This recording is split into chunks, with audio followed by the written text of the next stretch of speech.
ओम शांति। आज 25 जुलाई के बाबा के महावाक्य है। मीठे बच्चे, सदा एक ही फिक्र में रहो कि हमें अच्छी रीति पढ़कर अपने को राज तिलक देना है। पढ़ाई से ही राजाई मिलती है। तो आज हम इसी पॉइंट पर मनन चिंतन करेंगे कि क्या हमारी पढ़ाई अच्छी चल रही है या फिर नहीं चल रही है, और अच्छी रीति पढ़ने का अर्थ क्या है। तो अच्छी रीति पढ़ने का एक ही अर्थ है कि हमें, बाबा ने कल परसों भी कहा था कि जो बाबा पढ़ाते हैं उसके विचार सागर मंथन में जो जाता है तो वह अच्छी रीति पढ़ाई करता है। अच्छी रीति पढ़ाई का अर्थ यही है कि ज्ञान, योग, धारणा और सेवा जो चारों सब्जेक्ट में नंबर 1 होता है उसकी पढ़ाई बहुत अच्छी मानी जाती है। यानी वह कह सकते हैं कि राज तिलक का अधिकारी होता है। पढ़ाई का अर्थ यह नहीं है कि कई सारे बाबा के बच्चे कहते हैं कि मैं 20 साल पुराना हूँ, कोई कहता है 10 साल पुराना हूँ। तो पुराने होने से कोई मतलब नहीं है। हम तो यही पूछेंगे कि आप अनुभवी कितने हो। पुराने हुए तो ज़्यादा पुरुषार्थ में नंबर 1 ले आएंगे, ऐसा नहीं है। पुराने का अर्थ यह नहीं है। सबसे मेन बात है, कोई 10 साल पुराना है, कोई 20 साल पुराना है, लेकिन आप अनुभवी कितने हो। नहीं तो कोई पुराने हैं बच्चे लेकिन उनकी आदत तो और बिगड़ी हुई, अमृत वेला नहीं कर रहे हैं, आत्मा का अनुभव नहीं कर रहे हैं, योग का अनुभव नहीं कर रहे हैं। तो वो 10 साल या 15 साल का पुराने बच्चे से 1 साल वाला जो बच्चा है जो हर बात का अनुभव कर रहा है, अनुभव जो करता है वह सबसे ज़्यादा एक्चुअल में राज तिलक का अधिकारी है। तो आपको स्वयं से पूछना होगा कि आप किन किन बातों के अनुभवी हुए। आत्मा के कितने अनुभवी हुए, परम धाम के कितने अनुभवी हुए, कर्मों के अंदर कितने अनुभवी हुए। तो इस बातों को चेक करने पर हमें पढ़ाई का पता चलेगा। तो हमें किन किन बातों का अनुभवी है वो कैसे चेक करेंगे। तो उसका सबसे पहला तरीका है कि हमारे अंदर कितना ज्ञान आया है, कितने हम अनुभवी हुए हैं, कितना समझ हमारी बड़ी है। उसका सबसे पहला तरीका है कर्म। कर्म यानी क्या है, जो दिन भर हम जो कर्म करते हैं वह 2 तरह के होते हैं।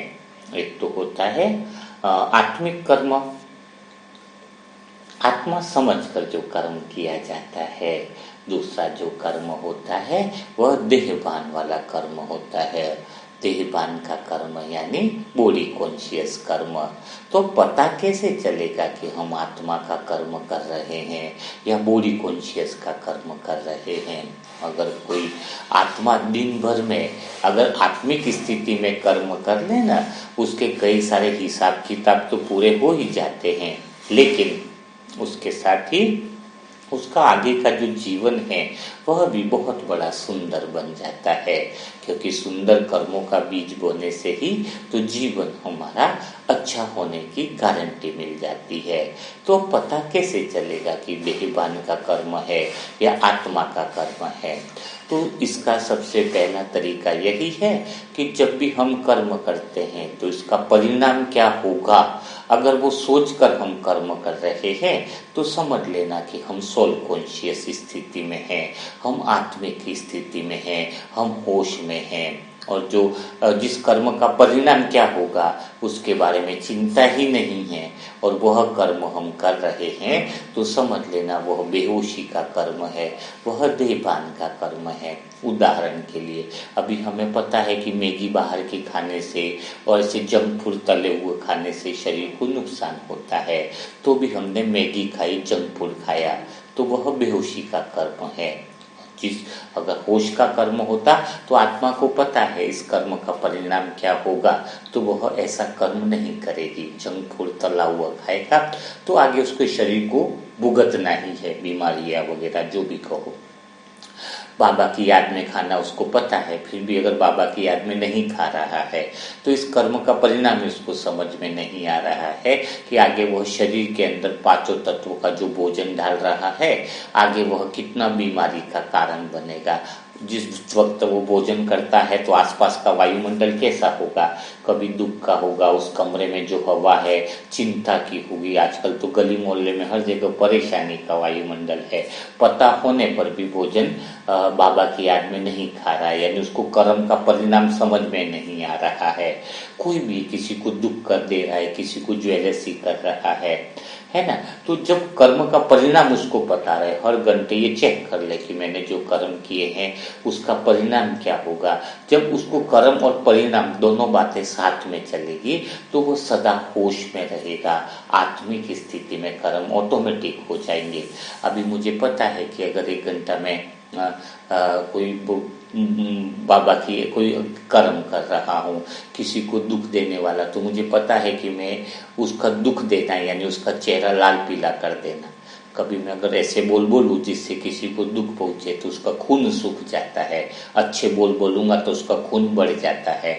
तो मुझे इस कर्म का अगर परिणाम पता है तो कुछ भी परिस्थिति आ जाए, चाहे सामने वाला कैसा भी कुछ करे, लेकिन मैं आत्मा अपने कर्म बुरे कर्म नहीं बांध लूंगा। तो जिसका पूरा टेंशन कर्म और परिणाम पे रह जाए, अगर कोई आत्मा 1 महीना भी कर्म और परिणाम के ऊपर काम कर ले, अभ्यास कर ले, तो उसके जीवन में क्या होगा, उसका जीवन आनंद से बीतेगा, उसका जीवन में खुशी आने लगेगी, उसके जीवन में अंदर से आत्मा की शक्ति बढ़ जाएगी, पावर बढ़ जाएगी, क्योंकि वो होश में कर्म कर रहा है। जो बेहोशी में जो कर्म करता है उसके अंदर बुरी आदतें जल्दी आने लगती है। उदाहरण के लिए कई लोग मुझसे कहते हैं कि मेरे बच्चा सिगरेट बहुत पीता है, उसको सिगरेट से छुड़ाओ। तो सिगरेट पीना चालू क्यों किया उसने, क्योंकि सिगरेट पीने से पहले भी जो उसकी अवस्था है बेहोशी की अवस्था है, क्योंकि कोई कर्म का परिणाम का उसको ध्यान ही नहीं है। तो ऐसी आत्माएं वैसे आनंद से दूर हो जाती है। जिसको कर्म का परिणाम का ध्यान नहीं होता है ना, वो आत्माएं बहुत ज्यादा क्रोध करेगी, दूसरी शरीर वाली आत्माएं उसको विकार की दृष्टि से देखेगी, खराब फिल्में मोबाइल में देखेगी। तो सब कुछ करने के बाद भी वह आत्मा विकर्म के बोझ से दबती जाती है, क्योंकि देहभान वाले कर्म धीरे धीरे आत्मा पर बोझ बन जाते हैं और फिर वह दुखी और अशांत हो जाती है। वो जो जीवन जी रही है ना अभी, और सिगरेट पीने से पहले भी उसको कोई मजा नहीं आ रहा था। अगर सिगरेट पीने से पहले उसका जीवन खुशनुमा होता तो वह सिगरेट क्यों पीता। तो वो पहले से ही बेहोश है, पहले से उसको कर्म और परिणाम का ज्ञान नहीं है। तो अब वो सिगरेट पीना क्यों चालू किया, क्योंकि शायद उसमें लगता है कि उसकी लत में वो सारी बातें वो भूल जाए। तो सिगरेट छुड़ाने का मतलब है कि सिगरेट के पहले भी इंसान बेहोशी है। कोई बच्चे पे चिल्ला रहा है कि तू ऐसा क्यों कर रहा है, कोई बहू के पीछे पड़ा हुआ है, तो वो भी एक नशा ही है, वो भी तो नशा ही है। वो माँ भी एक नशे में जो बेटे के पीछे पड़ी है, कोई सास बहू के पीछे पड़ी है, तो वो भी एक नशा ही नशा है। तो वो सिगरेट का नशा कर रहा है, आप कोई और नशा कर रहे हो, वो तो एडिक्ट हो गए ना, उसकी आदत में तो फंसे हुए हो ना। तो वो क्यों फंसे हुए हो, क्योंकि अभी जो आप कर्म कर रहे हो, ज्यादातर दिन भर में जो कर्म हो रहे हैं वो बेहोश की अवस्था में हो रहे हैं। कर्म और परिणाम का अगर तुम्हें ध्यान रह जाए तो तुम्हारा ये जो जीवन है वो उसमें इतना आनंद आ जाएगा कि साधारण आत्मा भी सिगरेट शराब किसी में भी नहीं जाएगी। देखा होगा आपने, कई सारे इंटेलिजेंट बच्चे हैं लेकिन उनको गलत आदत पड़ गई। कोई कह नहीं सकता था कि इतना मार्क्स लाने वाला बच्चा इतनी गलत आदतों में जाएगा। क्यों गया वो, क्योंकि वो बुरे कर्मों से, बिना कर्मों के परिणाम से ज्वेलसी और काफी सारी ऐसी चीजें कर रहा है कि ऑलरेडी इन कर्मों के बोझ से वह परेशान हो गया है। तो फिर वो सिगरेट और ऐसी आदतों में भी फंसता है, शायद उससे कुछ निकलने का मार्ग मिले। तो हमें अपने घर परिवार की आत्माओं को अगर इस एडिक्शन से बचाना है तो एक ही चीज है कि उनको अच्छे कर्मों के लिए प्रेरित करो, श्रेष्ठ कर्मों के लिए प्रेरित करो कि वो अच्छे कर्म करें। उनके अंदर दया, जब अच्छे कर्मों पर हमारा अटेंशन रहता है ना, तो हमारे अंदर कैसा होता है, दया भाव, करुणा भाव पैदा होता है। अब कि हम किसी के लिए अच्छा करें, किसी की मदद करें, तो जब ये भाव पैदा होता है हमारे अंदर, प्रेम का भाव पैदा होता है, तो वो अच्छे कर्म से मेरा जीवन अच्छा बनने वाला है। तो फिर वो क्या होता है, उसका जीवन सुखदायी बन जाता है, आनंदमयी बन जाता है। तो पढ़ाई का रिजल्ट मैंने पहले ही बता दिया। पहला यही है कि आप कितने पुराने हो इससे कोई मतलब नहीं है, आप कितने अनुभवी हो इससे मतलब है। यानी अनुभव का पहला अर्थ यही हुआ कि आप कितना पूरे दिन में होश में कर्म करते हो। और होश का अभिप्राय यही बताया कि आपको कर्म और परिणाम की अगर चिंता है तो ऑटोमेटिक आपकी आत्मिक स्थिति बनी हुई है। मैं आत्मा हूं समझने की कोई जरूरत नहीं है, ऑटोमेटिक आप आत्मा हो। ठीक है, तो आज से यह चीजें आप एक एक घंटे में करके देखो, एक महीना करके देखो, पूरा जीवन ही आपका बदल जाएगा। पूरे जीवन में आनंद और सुख ही आ जाएगा। क्योंकि खाली सोचते हो, करते नहीं तो फिर प्रॉब्लम हो जाती है ना। ठीक है, तो ये हो गई पहली बात। दूसरी बात है कि जो पढ़ाई के अनुभवी होंगे उनके मन के विचार जो हैं वो बहुत प्यारे होंगे। यानी मन में 3 तरह के विचारों को वो अच्छी तरह से डिफाइन करके चलेंगे। 3 तरह के विचार कौन से हैं? IRS मतलब इमेजिन करते रहते हैं जो बच्चे की, मेरा ऐसा नहीं हुआ तो, मेरी पढ़ाई अच्छे से नंबर नहीं आए तो, कहीं बेटे का रिजल्ट गलत आ गया तो, कहीं बेटा लेट आया है तो एक्सीडेंट हो गया तो, कहीं पति दूसरी जगह फंस तो नहीं दिया तो ये इमेजिन वाले जो विचार हैं, वह जो पढ़ाई के अनुभवी बच्चे हैं वह ऐसे भविष्य के विचार नहीं लाते हैं। उन कल्पनाओं वाले विचार को बिल्कुल पॉइंट लगा देते हैं। तो उनके अंदर कभी मन इमेजिन वाले विचार जो होते हैं वह परेशान करते हैं, तो एक तो वो हटा लेते हैं। दूसरा है रियलिटी वाले विचार, है ना। रियलिटी यानी वह सच्चाई को स्वीकार कर लेते हैं। जो रियलिटी है उसको स्वीकार करते हैं। जैसे कोई इंसान छोटे कद वाला है, अब उसका आर्मी में सिलेक्शन नहीं हो रहा है तो स्वीकार कर लिया, भाई मेरा छोटा कद है, मेरा सिलेक्शन नहीं हो सकता है। तो जो रियलिटी वाले, जो भी जीवन में रियलिटी वाले विचार हैं उस पर ज्यादा चिंतन नहीं करते, ज्यादा गहराई से विचार सागर मंथन नहीं करते। जो भी लगता है कि इमेजिन वाला विचार है तो उसको क्रॉस कर देते हैं। रियलिटी वाला कोई विचार है कि ये रियलिटी ही है या कोई बच्चे का स्वभाव ऐसा ही है तो स्वीकार कर लेते हैं कि भाई ऐसा ही स्वभाव है, अब जब बदलना होगा तब बदलेगा, लेकिन अभी मैं इसको एक्सेप्ट कर लेती हूँ, जो है जैसा है उसको एक्सेप्ट कर लेना, है ना। एक्सेप्टेंस की ताकत अनुभवी वाले आत्मा में होती है। तो IRS का क्या, इमेजिन वाले विचार नहीं रहेंगे। दूसरा विचार रियलिटी, तो रियलिटी वाले विचारों को वो आत्मा, पढ़ाई वाली जो होगी, अच्छी अनुभवी आत्मा होगी, वह उन विचारों को स्वीकार कर लेगी। और तीसरी विचार है एस में समस्या के विचार, जो प्रैक्टिकल में कोई समस्या लग रही है। उदाहरण के लिए सैलरी 20,000 है, अब उसको पैसा बढ़ाना है, तनख्वाह बढ़ानी है, तो उसको क्या करना होगा। उसको पता है कि मैं अपने अंदर की क्वालिटी और योग्यता को बढ़ाऊं तो 20 का 50,000 रुपया मिल जाएगा। यानी उसका ध्यान अपनी एबिलिटी पर होना चाहिए, अपने अंदर की पावर को बढ़ाने पर होना चाहिए। तो अगर वो आत्मिक पावर ही बढ़ा लेता है, अपने विचारों की पावर को बढ़ा लेता है, एस में समस्या का यानी समाधान, यानी अपने अंदर की शक्ति को बढ़ा देता है, तो फिर उसको कभी किसी चीज से तकलीफ नहीं होगी। देखो, कभी सुना है आपने हाथी को किसी ने कुचल दिया हो? है, चींटी कुचली जाती है, हाथी तो नहीं कुचली जाता है ना, क्योंकि हाथी ऑलरेडी बड़ा है।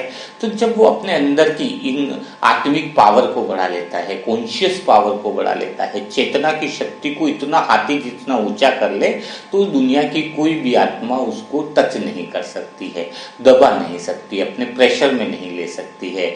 एक भी बुरी बात, अपशब्द बोलने की हिम्मत ही नहीं होती है, वो मानो गायब हो जाती है। तो स्वयं को कद इतना ऊंचा बढ़ा लो, स्वयं की सोल कॉन्शियसनेस इतनी बढ़ा लो, हाथी जितनी। अगर कोई कुचल रहा है, कोई बार बार आपका अपमान कर रहा है, बार बार डेली ऐसी परिस्थिति आ रही है, तो आप अपनी एनर्जी उनके पीछे मत लगाओ कि उनको जवाब देने में या उनको ये करने में। आप अपनी स्थिति और अपनी शक्ति स्वयं पर लगाओ। स्वयं का चेतना का स्तर हाथी जितना कर लो, फिर दुनिया में किसी की हिम्मत नहीं होगी कि आपको कोई कुचल पाए, है ना। तो भगवान का साथ होगा, सर्व संबंधों का साथ होगा, पुण्य कर्म करते जाओ, पुण्य कर्म का बल होगा, दुआएं दे रहे तो दुआओं का बल होगा, ऑडियो टास्क कर रहे उसका बल होगा, तो ऑटोमेटिक अपनी सारी शक्ति चेतना को बढ़ाने में लगाओ तो सारी समस्याओं का समाधान स्वतः ही मिल जाएगा। कोई भी समस्या ऐसी नहीं है जिसका समाधान पढ़ाई और अनुभवी आत्मा कर न सके।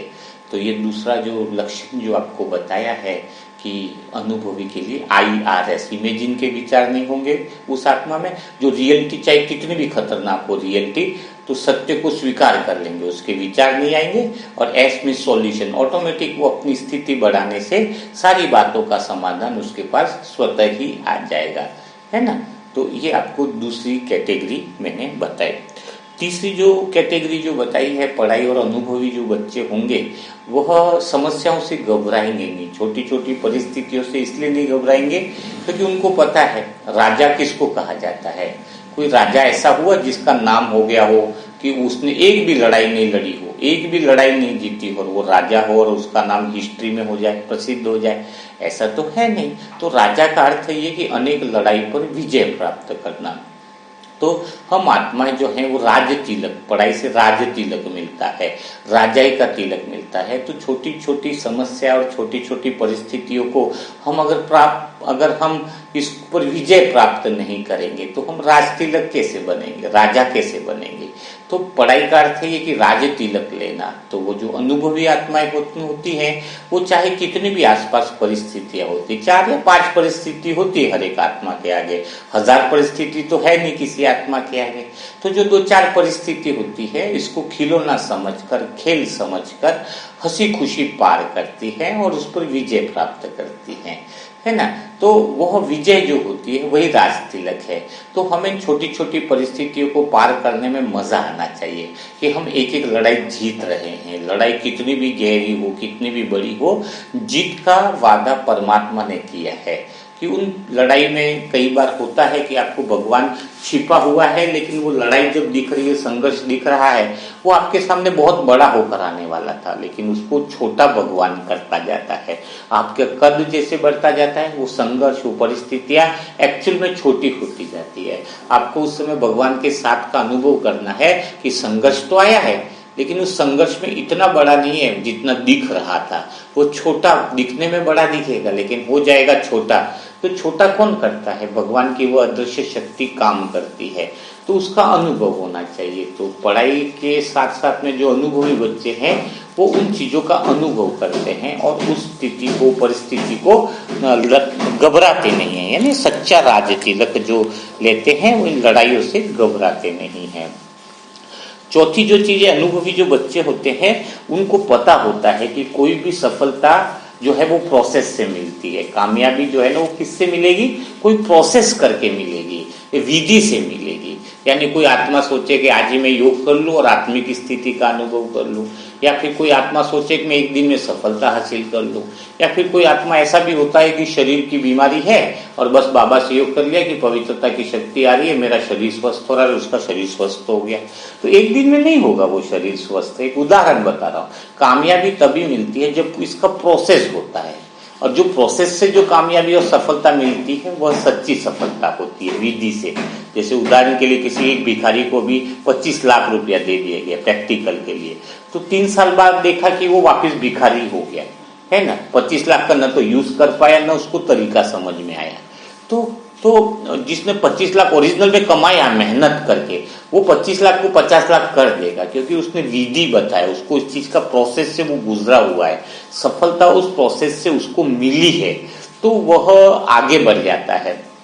तो जिसने कामयाबी मेहनत से, पूरी प्रोसेस से हासिल करता है, उसको कामयाबी मिलती है। तो जो विधि पर भरोसा करता है, पढ़ाई और अनुभवी का अर्थ यही है कि आत्मिक स्थिति बनाना है, सर्व संबंधों का अनुभव बनाना है, या शरीर के स्वास्थ्य को ठीक करना। जैसे आप डॉक्टर के पास जाते हो तो वो दवाई देता है, तो दवाई में क्या बोलता है कि 10 दिन तक आपको सुबह शाम लेनी है, उसके साथ ये परहेज करना है। तो आपको कोई शरीर की बीमारी है तो कम से कम 2-3 महीना रेगुलर वो भगवान की किरणें लो, भगवान की स्वास्थ्य की शक्ति की किरणें लो। एक दिन लिया सुबह शाम और बोले कि मेरा शरीर तो ठीक हुआ ही नहीं, मेरे तो वो, अरे शरीर तो बढ़ने वाली थी बीमारी, उसका भी वो कम करता है बाबा, उसका अनुभव होना चाहिए। जो बीमारी बढ़ने वाली थी उसको कम से कम कर देता है भगवान। लेकिन जो रेगुलर उस विधि को अपनाता है कि रेगुलर भाई मुझे आधा घंटा 2-3 महीना मुझे शरीर पर किरणें डालनी है, जैसे दवाई लेते हैं, और मुझे भोजन बाबा की याद में करना है, और मुझे पानी भी बाबा की याद में पीना है, तो दोनों तीनों चीजें जो शरीर के स्वास्थ्य की कमेंट्री करता है। और स्वास्थ्य की कमेंट्री में भी यह है कि अगर दूसरों के स्वास्थ्य की भी अगर वो कामना करता है कि उसका शरीर ठीक हो जाए, उसका शरीर बढ़िया हो जाए, सब तन से ठीक हो जाए, उसकी भी कमेंट्री अगर जिसको शरीर की समस्या है तो वह अगर कमेंट्री उस तरह की करता है तो उसका शरीर 100% ठीक हो जाएगा। लेकिन विधि कामयाबी प्रोसेस से मिलती है। तुम बिना प्रोसेस के, बिना विधि से चाहो कि मुझे अभी सफलता मिल जाए, मेरा शरीर ठीक हो जाए, एक ही दिन में कमेंट्री करिए, बीच बीच में समय मिला बोल दिया कि भगवान की किरणें मुझे स्वस्थ करिए, स्वस्थ करिए, स्वस्थ करिए, तो वो किरणें फिर आपको स्वस्थ नहीं करेंगे। देखो कोई प्रोसेस से काम होता है। एक लव मैरिज होती, कोई लड़का लड़की बॉयफ्रेंड है, पसंद किया एक दूसरे को है, डेली मिल रहे जा रहे है, और एक है विधिवत किसने शादी करी, पहले सगाई करी, समाज को बुलाया, सब कुछ किया, विधिवत शादी करी है, 7 फेरे लिए, बहुत सारे उसके रस्में निभाई है। उनको अलग होने में क्या होगा, टाइम लगेगा। पहले पंचायत भी बुलाते हैं, पहले अगर दोनों के रिश्तेदार बुलाएंगे, क्यों अलग हो रहे, 70 की बातें होंगी, इसके बाद कोर्ट में अप्लाई करना पड़ेगा, फिर बहुत सारे प्रोसेस के बाद वो अलग होंगे। और एक बॉयफ्रेंड और गर्लफ्रेंड होते हैं, उनको अलग होने में कितना टाइम लगता है, सेकंड, कि मैं तुम्हें पसंद नहीं करता, तुम्हारी बात अच्छी नहीं लगती, मैं कल से बात नहीं करूंगा, फोन बंद, उसका स्विच ऑफ कर दिया। तो उनको अलग होने में कितना टाइम लगा, क्योंकि उनका प्यार ही प्रोसेस का नहीं है। और शादी देखो कितनी प्रोसेस और विधिवत है, तो उसको अलग होने में टाइम लगा, बहुत टाइम लगेगा, बहुत विधियां लगेंगी। तो वही चीज है, कोई चीज अगर आप प्रोसेस से करते हो, विधि से करते हो, लक्ष्य बना लेते हो, कि मैंने शरीर का उदाहरण दिया, धन की बहुत सारी बातें हैं, तो शरीर की बीमारी है, कोई अभी मेरे पास जो रिजल्ट आए, 2 महीने तक एक व्यक्ति ने बहुत पूरी तरीके से शरीर के स्वास्थ्य की कमेंट्री करी एक टाइम के साथ, दूसरे को दुआ दी कि शरीर ठीक हो जाए। आज मैं शरीर की कमेंट्री कराऊंगा, अगर आपको समझ में नहीं आए तो शरीर की कमेंट्री कर लेना, स्वास्थ्य की डेली यही कमेंट्री सुन लेना। आपको कई बार लगता है कि मैं कौन सी कमेंट्री सुनूं, तो अभी याद आए तो इसी पर कमेंट्री चला लेंगे। मुझे पहले से पता नहीं रहता कि कौन सी कमेंट्री करनी होती है, न मुझे ये पता रहता कि मैं क्या बोल रहा हूँ। बाबा सब कराता है, बाबा इस मुख का सहारा लेता है, और जो कराना है वो कर लेते हैं। तो आज शरीर की तो वो प्रोसेस करके देखो, 2 महीने में कैंसर क्या उससे बड़ी बीमारी होगी वो भी आपकी ठीक हो जाएगी, है ना। लेकिन आप अंदर से फिक्स कर लो कि मुझे सफलता प्रोसेस से लेनी है, विधि से लेनी है। अचानक मिली हुई सफलता आपको ज्यादा समय रुकती नहीं है, वो सफलता शॉर्ट टाइम में होती है। कई हीरो लोग आपने देखोगे जिसकी पहली मूवी बहुत हिट गई, इतनी हिट गई कि सब लोग उसको देख रहे हैं, लेकिन बाद में वो हीरो पूरे फ्लॉप हो गए। तो पहली उनकी हिट फिल्म गई, वो किस्मत से चली गई, लेकिन बाकी में उनको प्रोसेस नहीं पता था, तो वो हार गए। अमिताभ बच्चन भी एक बार दिवालिया हो गया, लेकिन वहां से वो वापस खड़ा हो गया, क्योंकि वो अपना हीरो बना था, वो प्रोसेस से बना था, तो उसको विधि पता थी, वो कभी असफल नहीं हो सकता है। तो आप इस ज्ञान और योग में पढ़ाई को, हर चीज को सीरियसली लो, हर काम विधि से करो। इसलिए भगवान खुद कहता है विधि से सिद्धि है, कोई ऐसा काम नहीं है इस ज्ञान योग बल में जो असंभव हो। लेकिन आप प्रोसेस नहीं अपनाते हो, कभी कभार कर लेते हो, तो वो फिर वो गड़बड़ हो जाती है ना। तो कहीं विधि नहीं पता हो तो आप व्हाट्सएप पर लिखो, आपको सभी विधि जो है वो उसके बारे में समझाई जाएगी, है ना। तो आपको यह हमेशा मतलब ध्यान रखना है कि तुम चुनाव करते हो कि कर्म का रिजल्ट भी कैसे होने वाला है, तो कर्म के ऊपर भी तुम्हारा अटेंशन रहे। चलते हुए पंखा जो होता है ना, उसकी वैल्यू है। जब पंखा बंद हो जाता है, खराब हो जाता है, सब लोग क्या बोलेंगे, इसमें गंदगी लगी होगी या उसका स्विच काम नहीं कर रहा। हजारों गलतियां कब निकलती है, जब पंखा रुक जाता है। आप जीवन में जब चल रहे हो तो आपका बहुत अच्छे से सबको सुख दे रहे हो, सबको शांति दे रहे हो, आनंद दे रहे हो, तो कभी कोई आपके अंदर कमी नहीं निकालेगा। आप कमी कब निकलती है, जब आप बंद पंखे बन जाते हो, आपके अंदर से सुख निकलता बंद हो जाता है, आप दूसरे को बद्दुआ देना चालू करते हो, दूसरों की कमियां निकालना चालू करते हो, दूसरे से ज्वेलसी करना चालू करते हो। तो जब आप बंद पंखे हो गए ना, आत्मा का जो ओरिजिनल गुण है, जो स्वभाव है, उसके अनुसार तुम व्यवहार नहीं करते हो, और जब उसके अनुसार तुम व्यवहार नहीं करते हो तो क्या होगा, तो फिर ये समझ लो कि सब लोग फिर आपकी कमियां निकालेंगे, बुराइयां निकालेंगे। तो हमें चलता हुआ पंखा बनना है ना, बंद न हो कभी, सालों साल चलता रहे, है ना, ऐसा पंखा बनना। यानी उसके लिए अपने मन के बगीचे में सुंदर फूल लगाओ, कोई बगीचा लगाता है ना घर में, तो कोई कांटे लगा देगा तो सुंदर लगेगा क्या घर में? नहीं ना। वैसे मन के बगीचे में शुद्ध गुण हो, अनुभवी के गुण हो, सुख शांति प्रेम आनंद और मौन के गुण हो, वह गुण जो है वो लोगों को खुशबू पहुंचाए, वह गुण लोगों को आनंद पहुंचाए। जब ऐसे गुण आपके अंदर होंगे ना तो आप बहुत सुंदर लगोगे, है ना। कोई कोई कमी निकालने का हिम्मत ही नहीं कर पाएगा, आप निरंतर ऊंचाई पर जाओगे। तो बहुत आसान है, बहुत आसान है, खाली समझने की जरूरत है। तो आप ये मुरली की बहुत सारी पॉइंट बताई है, आप एक एक करके उसको बहुत ध्यान से सुनना है, पढ़ाई के महत्व को समझना है, अनुभवी कितना हुए वह आपको पूरा दिन चेक करना है, होश में कर्म करना बहुत ज्यादा इम्पोर्टेंट है, चलता हुआ पंखा बनना है, यह बात भी समझनी है। और हाथी जितनी आत्मा की चेतना की ऊंचाई बढ़ानी है। चींटी बनोगे तो कुचले जाओगे, क्यों कुचल रहा है, वो मुझे कुचल रहा है, ये कुचल रहा है, इन बातों में मत जाओ, अपने आप की ऊंचाई बढ़ाने में जाओ, अपनी शक्ति स्वयं की अंदर लगाओ, भीतर लगाओ। जितना भीतर जाओगे उतना ऊंचाई पे जाओगे। मैं कौन हूं, सदा प्रश्न अपने आप से पूछते रहो, तो आपके जीवन में बहुत अच्छी जो है उपलब्धि हासिल होगी। तो अभी हमारा समय आ रहा है कमेंट्री का। तो अभी मेरा ख्याल आ गया है कि शरीर के स्वास्थ्य ठीक रहे हमारा सदाई के लिए, इसके लिए हम दूसरों का स्वास्थ्य ठीक रहे उसकी हम दुआ करेंगे, जिससे क्या होगा, उनकी तरफ जीवन में जो चीज चाहिए वो बांटना चालू कर दो, है ना। बाबा कहते हैं ना, बांटना चालू कर दो।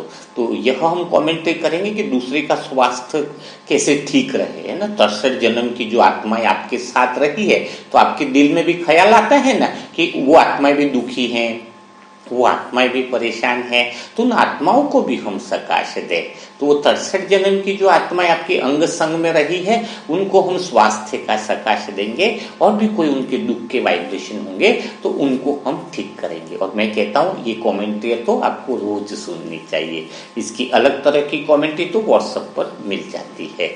ठीक है, तो 1 मिनट का हम ब्रेक लेते हैं और सबको दिल से दुआ देते हैं ताकि आपका शरीर भी ठीक रहे। ठीक है, तो 1 मिनट के बाद हम कमेंट्री को स्टार्ट करेंगे।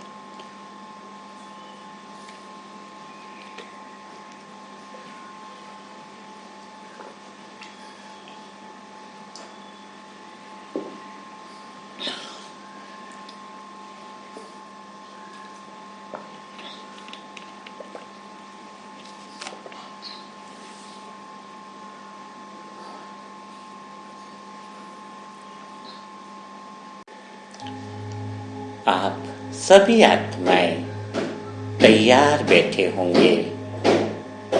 ज्ञान तो मुरली से मिल जाता है, लेकिन बाबा से दिल से गहरी बातें करने से हमारा योग और सेवा का सब्जेक्ट भी पावरफुल होता जाता है। जितना ज्ञान का महत्व है उतना योग और सेवा का भी महत्व है। तो आप आत्माएं पूरी तरीके से तैयार हो जाओ। आपका मन सर्व बातों से किनारा कर गहरी शांति में बैठ रहा है। सच्चे दिल से योग करने से आपका जीवन बहुत सुंदर और मंगलकारी बनने वाला है। बहुत जल्दी ही आपके जीवन में क्रांतिकारी परिवर्तन आने वाला है। आप आत्मा को धीरे धीरे गहरा एहसास हो रहा है कि आपका जीवन बदलता जा रहा है। आप आत्मा की ऊंचाई, कॉन्शियसनेस, चेतना का स्तर भी निरंतर बाबा के संग से बहुत ऊंचाई को पा रहा है। आप बहुत भाग्यशाली आत्मा हो जो इतना समय एकाग्र होकर भगवान के संग में अपना समय बिताते हो। भगवान के संग में समय बिताने से ही आपके विकर्म और आपके पाप कर्म भी भस्म होते जा रहे हैं। तो अभी आप बहुत गहरी और शांति में बैठे हुए हो। आपके चारों तरफ की हलचल भी मानो बहुत शांति में है। अभी आप महसूस कर रहे हो, अभी आप समुंदर किनारे बैठे हुए हो और आप सोच रहे हो। आपके दिल में ख्याल आ रहा है कि 63 जन्म की आत्माएं भी कई तरह के दुखों से गुजर रही है। किसी को शरीर के स्वास्थ्य की समस्या है, तो किसी माँ को अपने बिस्तर पर पड़े हुए बेटे की समस्या सता रही है। आप बिल्कुल स्पष्ट रूप से देख रहे हो। आपके दिल में उन आत्माओं के प्रति ख्याल आ रहा है जो 63 जन्मों के साथ में आपके अंग संग में रहे हैं। कोई आत्माएं मानसिक दुखों से गुजर रही हैं। आपको इनके दुखों को देखा नहीं जा रहा है, क्योंकि आपने काफी सारा समय इनके साथ बिताया है। आप यही बात मन ही मन बाबा से शेयर करते हो। आपकी सच्ची भावना को देखकर आपके शिव बाबा के, शिव पिता का संबंध, वह बातें मानो दिल से सुनकर आपके सामने आ जाते हैं। शिव पिता को देखकर आपका मन बहुत प्रसन्न हो जाता है, मानो आपने दिल से पुकारा और मीठा बाबा हाजिर हो गया है। शिव पिता आपके सर पर हाथ रख कर कहते हैं, आज मैं आपको अपना दूत बनाता हूँ। दूत बनाकर तुम्हें सारे संसार में मेरी शक्तियों को फैलाना होगा। मेरी सर्व शक्तियों का उपयोग कर संसार के सारे दुखों से तुम्हें मुक्त कराना है। सारे संसार की दुखी और अशांत आत्माओं को गहरी शांति देनी है। तुम शांति दूत हो। आज पूरा दिन के लिए तुम मेरी सर्व शक्तियों का यूज कर सकते हो और सभी आत्माओं की शुद्ध मनोकामनाओं को पूरा कर सकते हो। आप यह बात सुनकर बहुत प्रसन्न हो जाते हैं, मानो आपके दिल की भावनाएं भगवान समझ लेता है। आखिर वह पिता है, बच्चे की भावनाओं को नहीं समझेगा तो और किसकी भावनाओं को समझेगा। आपका दिल बहुत प्रसन्न हो जाता है। आपके अंदर यह भावना उठती है कि आज तो मैं इन सारी शक्तियों का उपयोग कर सारे संसार की आत्माओं का उद्धार करूंगा। सारे संसार की आत्माओं को वह शक्तियां दूंगा। भगवान ने आपको माध्यम बनाया है कि भगवान की सर्व शक्तियों को सारे संसार में फैला दो। आप ऐसा माध्यम बनकर आपका मन बहुत प्रसन्न हो रहा है। आपका मन बहुत खुश हो रहा है। अब मानो ऐसा लग रहा है कि आपकी दृष्टि ही सारे संसार में शक्तियों को फैलाने वाली बन चुकी है। अब आपके अंदर की सच्ची भावना देखकर ही बाबा ने आपको अपना दूत बनाया है। जैसे ही बाबा की वह दिव्य प्रकाश की किरणें आपके अंदर समा जाती है, तो आपके चारों तरफ की हलचल गहरी शांति में बदल जाती है। अब बिल्कुल आपके चारों तरफ भगवान की वह अपार शांति की शक्ति से चारों तरफ शांति ही शांति फैल गई है। आपका मन गहरी शांति में डूब गया है। मेरे हर शब्द आपको गहरी शांति में ले जा रहे हैं। आपका पूरा ध्यान मेरे शब्दों पर है। मेरे शब्दों पर आपका ध्यान होने से आप सर्व समस्याओं से मुक्त होने वाले हो। आपका मिलन भगवान से हो रहा है। मेरा हर शब्द भगवान के साथ आपका संबंध जोड़ रहा है। आप शांति दूत बन गए हो, मानो आप गहरे एकांत में चले गए हो, मानो एक शांत और गहरे दीपक बन गए हो। ऐसा शांति का दीपक जिसकी लो सारे विश्व में शांति फैलाने वाली है। बाबा के वरदानी हाथ से आप फरिश्ता बन चुके हो। एकदम लाइट में शरीर हो चुका है। आपकी दृष्टि सेवा का माध्यम बन गई है। आपकी आवाज सब आत्माओं के लिए औषधि बन गई है। आपकी आवाज अब साधारण आवाज नहीं रही, आपकी आवाज वरदानी बोल बन गई है। आज पूरा दिन आपके हर बोल सभी आत्माओं को दुखों को दूर करेंगे। आपका हर संकल्प शिव बाबा का आदेश बन गया है। आपके अंदर कितनी पावर आ गई है, सोचो जरा। इतनी अपार शक्तियां स्वयं भगवान ने आपको दे दी है। भगवान आपसे कितना प्यार करता है। भगवान के अपार प्रेम को देखकर आपका मन और गहरी शांति में जा रहा है, और गहरी डीप शांति में जा रहा है। आपको और कोई बात का संकल्प नहीं, आप और गहरी शांति में, भगवान की गहरी शांति में डूबते जा रहे हो। अब शिव बाबा की सर्व शक्तियां आपके माध्यम से सारे संसार में फैल रही है। एक एक आत्मा पर प्रकाश की वर्षा हो रही है। हर बिस्तर, हर अस्पताल में, हर दुखी आत्मा में आत्मा की रोशनी चमक रही है। आपकी सेवा से संसार की आत्माओं में चमत्कार घटित होता जा रहा है। कोई चल नहीं पाता था, अब मुस्कुराकर चलने लगा है।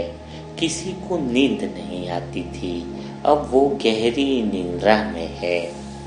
अनेक आत्माएं जो शरीर के दर्द में थी, अब बाबा के नाम का गीत गा रही हैं। यह सब बाबा की सर्व शक्तियों से हो रहा है।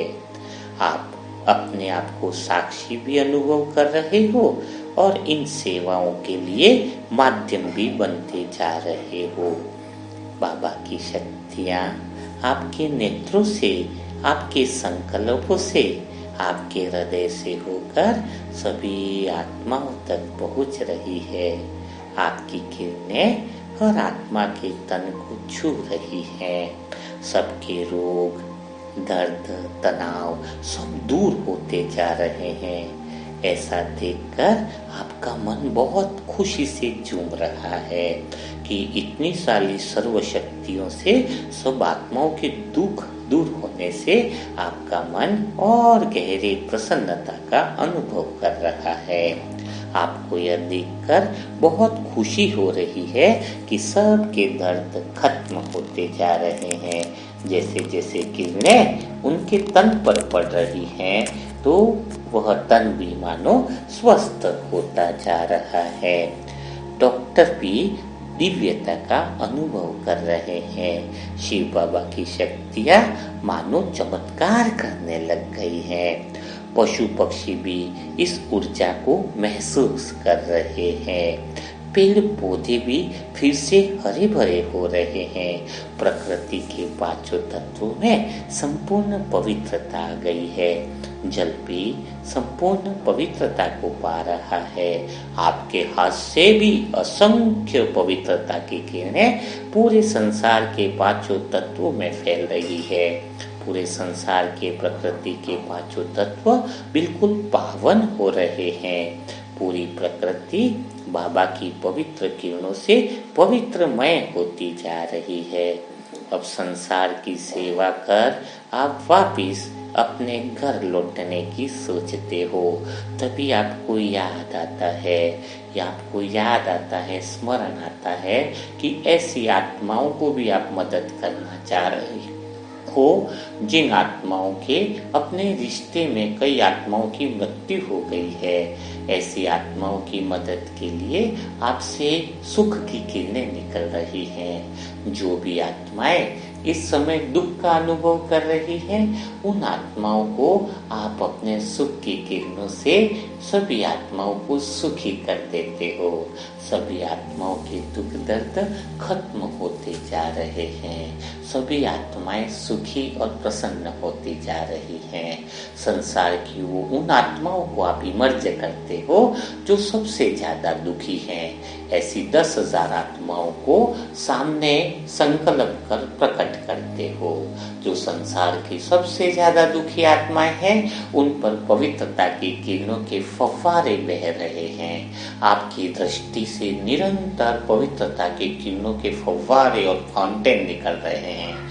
आपके दोनों हाथों से शांति की किरणों के भी फव्वारे निकल रहे हैं। एक साथ मुख से भी प्रेम की किरणों के फव्वारे निकल रहे हैं। यह तीनों फव्वारे, तीनों फाउंटेन सभी संसार की 10,000 दुखी आत्माओं को एकदम प्रेममय कर रहे हैं, गहरी शांति में लेकर के जा रहे हैं। उनके मन के दुख मानो स्वतः ही गायब होते जा रहे हैं। उन पर किरणों की बौछार हो रही है। प्रेम की किरणों की बौछार पाकर सब आत्माओं का मन गदगद होता जा रहा है। सब आत्माएं गहरी शांति में जा रही हैं। सब आत्माओं के दुख दर्द खत्म होते जा रहे हैं। उनके शरीर की पीड़ा भी वह फाउंटेन की पवित्रता की किरणों से उनके शरीर की नई कोशिकाओं का निर्माण हो रहा है। सभी आत्माएं शरीर के दर्द से मुक्त होती जा रही हैं। एक साथ इतनी पवित्रता का फाउंटेन की किरणें मानो दवाई का काम कर रही हैं। आपके वरदानी बोल सभी स्वस्थ हो, सभी निरोगी हो, मानो यह वरदान औषधि का काम कर रहा है। सबके शरीर के अंदर के घाव और पीड़ाएं खत्म होती जा रही हैं। सभी आत्माएं शरीर के दुखों से काफी समय से परेशान थी। यह सारी आत्माएं शरीर के रोगों से मुक्त होती जा रही है। यह सब प्रैक्टिकल में आप चमत्कार देख रहे हो।